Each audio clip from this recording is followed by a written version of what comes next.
দেশের মিঠা পানির মাছের অন্যতম বৃহৎ উৎস কাপ্তাই হ্রদ। এখানে চাপিলা, কাচকি, পাবদা, বাচা, গুলশা আর কার্প জাতীয় রুই, কাতল, কালীবাউস, আইড় সহ বেশ কয়েক প্রজাতির মাছ পাওয়া যায়। জেলেরা বছরে ৯ মাস নির্বিচ্ছিন্নভাবে মাছ আহরণ করে। এরপর বিএফডিসির বিভিন্ন অবতরণ কেন্দ্রে রাজস্ব পরিশোধ শেষে চলে যায় দেশের বিভিন্ন প্রান্তে।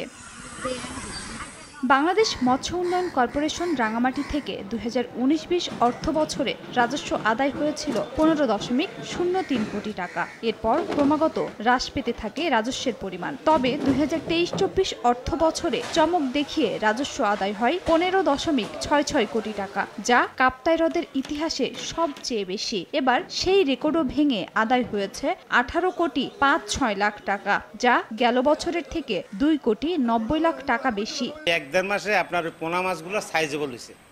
সাইজেবল হওয়াতে আপনার মাছের ওজন বাড়ি গেছে। বন্দর ভিতরে নদীতে ডিউটি দিছে আর কি, পাহারা দিছে, ওই মাছটা তেমন চুরি হয় না। ১.৫ মাস পর আবার চালু করলে আবার ডবল মাছ হবে, বিএফডিসি আরো বেশি ইনকাম করতে পারবে। সাফল্যের এই ধারা অব্যাহত রাখতে প্রয়োজনীয় পরিকল্পনার কথা জানান বিএফডিসি কর্মকর্তা।